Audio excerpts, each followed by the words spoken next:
मैं डॉक्टर रमेश चंद्र वर्मा, सह आचार्य drawing and painting, R D बस कॉलेज, भरतपुर।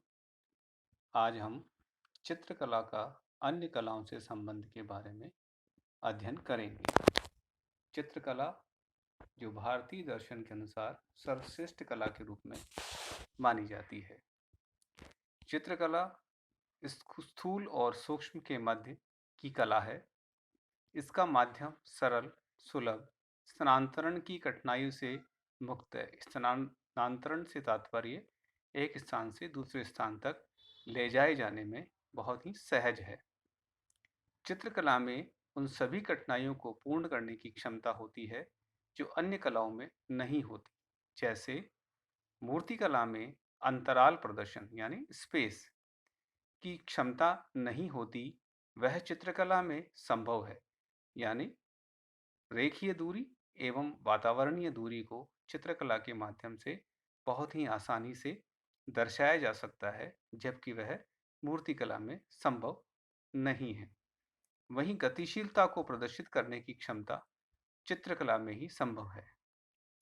उसमें उनमें बनाई गई आकृतियों में गति को भी हम प्रदर्शित कर सकते हैं।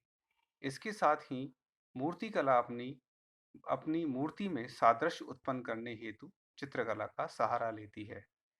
अर्थात किसी भी मूर्ति में को उस व्यक्ति से मिलती-जुलती बनाने के लिए हम उसमें चित्र यानी उसको पेंटिंग करने के बाद उस मूर्ति में और भी अधिक सादृश्य उत्पन्न कर पाते हैं। रंगों की तीव्रता और मंदता का प्रयोग कर मूर्तिकला में छाया प्रकाश के प्रभाव को भी सुंदरता से प्रदर्शित किया जा सकता है। अर्थात चित्रकला, मूर्तिकला में भी रंगों की तीव्रता और मंदता का प्रयोग कर छाया प्रकाश के प्रभाव को लाया जा सकता है, जो कि मूर्तिकला में स्वतः ही लाना थोड़ा असंभव स्थिति है।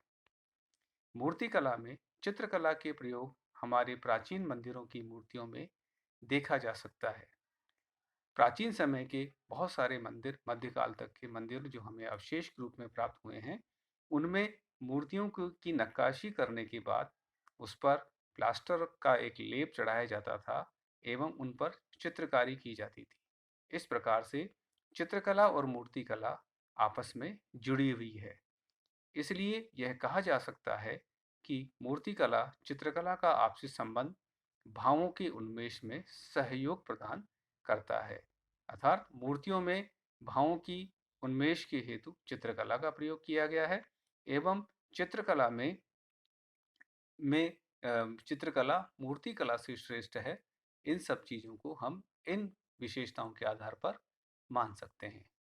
चित्रकला और मूर्तिकला के अतिरिक्त वास्तुकला का चित्रकला से क्या संबंध है, इसके बारे में हम बात करेंगे। वास्तुकला में चित्रकला का प्रयोग सर्वविदित है। कोई भी वास्तु या भवन अब चित्रकारी के बिना पूर्ण नहीं मानी जा सकती। यह चित्रकारी पेंटिंग के रूप में या अलंकरण के रूप में देखने को मिलती है, जिसके उदाहरण मिस्र के पिरामिड हों या अजंता की गुफाएं या मध्यकालीन मंदिर हों या आधुनिक भवन, उन सभी में चित्रकला का प्रयोग किया जाता है एवं उस भवन को नया अर्थ प्रदान किया जा सकता है। इस प्रकार चित्रकला और वास्तुकला भी आपस में जुड़े हुए हैं। इसके बाद हम बात कर रहे हैं काव्य और संगीत की। काव्य और संगीत जैसे अमूर्त विषयों को मूर्त रूप चित्रकला द्वारा किया जा सकता है। जैसे भारतीय लघु चित्रों में राग रागनियों जैसे अमूर्त विषयों पर चित्र बनाकर आम व्यक्ति के समझने लायक बना दिया। इसी प्रकार काव्य की प्रतीकात्मकता को चित्र में साकार किया। जैसे काव्य में आंख हेतु कमल नयन, खंजन पक्षी समान आदि उपमाओं की संज्ञा दी है। उन्हीं भावों को चित्र में बनाकर उन्हें साकार रूप प्रदान किया। अजंता के चित्रों को देखकर वह कहा जा सकता है कि कलाकारों ने काव्य की भाषा को साकार रूप प्रदान किया है। अंतिम है नृत्य तथा नाटक। नृत्य को नाटक का एक अंग भी माना गया है। वही नाटक के अंतर्गत सभी कलाओं का समावेश माना जाता है। नृत्य में प्रयुक्त वस्त्रों के रंग एवं उन पर बने अलंकरण नृत्य की सुंदरता को बढ़ाती हैं। ये सभी कार्य एक चित्रकला या एक चित्रकार द्वारा किए जाते हैं। इसी प्रकार नाटक के मंचन में मंच सज्जा हेतु रंगांकन एवं चित्रांकन का महत्वपूर्ण स्थान है। भरत ने नाट्य शास्त्र में रंगों तथा उनकी प्रतीकता का विस्तृत उल्लेख किया है। काव्य में भी विभिन्न मनोभावों को जागृत करने में रंगों का वर्णन पर्याप्त सहायक होता है। जिस प्रकार से लाल रंग प्रेम का भी प्रतीक है, तो क्रांति का भी प्रतीक है।